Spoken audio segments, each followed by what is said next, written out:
Hello and welcome back to the Second Chance to Live channel here on YouTube. I'm happy to see that you decided to stop by to watch this video presentation. Thank you.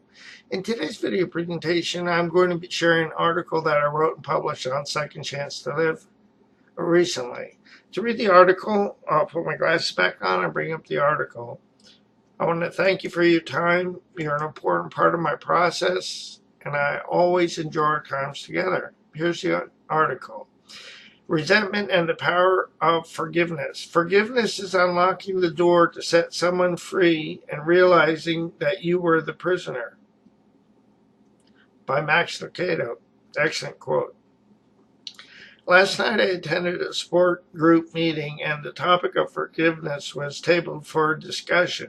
I listened to what people shared, and when it came time for me to share, I shared from my perspective. In my experience, I've found that resentment stems from unforgiveness, and unforgiveness many times can be traced to expectations that have not been met or fulfilled. In my experience, I have found that I may not even be aware of the reasons for resentment or resentments that I have until a current event reminds me of my resentments. Resentments unchecked and unresolved smolder like lava beneath a volcano. Resentments unchecked and unresolved grow like a malignant tumor, slowly destroying beneath the surface. Resentments unchecked and unresolved come out sideways as the lava of unforgiveness through anger oozes out at unpredictable and unexpected times. Resentments unchecked and unresolved leave banished souls in their wake, banished from relationships, hopes, and dreams that might have been. Resentment is like drinking poison and waiting for the other person to die, by Carrie Fisher. Bitterness and resentment only hurt one person, and that's not the person we're resenting. It's us, by Alana Stewart. Holding on to anger is like grasping a hot coal with the intent of harming another. You end up getting burned, and the author is unknown. And then resentments leave me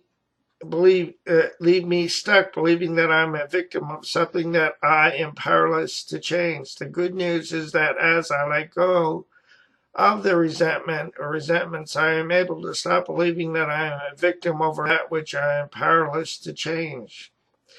But there is good news. I have found that resentments can be checked and resolved through a process. The process involves being honest with myself, taking the time to examine who I am resentful at, the cause of my resentment, how the resentment impacts these areas, my self-esteem, personal relationships, finance, material goods, security, ambitions, and my emotional well-being. I examine what my motives were at the time that resulted in or led me to being resentful. Resentments are often tied to my fear of losing something I have, or not getting something that I may want or think I need. The good news is that as I examine my fears as they relate to my resentments, so these fears no longer have to paralyze me. Examining my fear can also open the door to a freedom that I never knew existed. By examining my resentments, I am able to also examine the expectations that were or are at the root of my resentment. By examining my expectations, I am able to curtail future resentment. Examining my resentments empower me to forgive both myself and other people. Examining these resentments help me to grow in awareness. Examining my resentments help me to free up internal energy so that I can take action that will both empower my process, my relationships, and enable me to pursue my dreams and my destiny without restraint. And here's a prayer by St. Francis of Assisi. Lord, make me an instrument of thy peace. Where there is hatred, let me sow love. Where there is injury, pardon. Where there is doubt, faith. Where there is despair, hope. Where there is darkness, light. Where there is sadness, joy. O divine Master, grant that I may not so much seek to be consoled as to console, to be understood as to be understood as to understand, to be loved as to love. For it is in giving that we receive. It is in pardoning that we are pardoned. It is in dying to self that we are born to eternal life.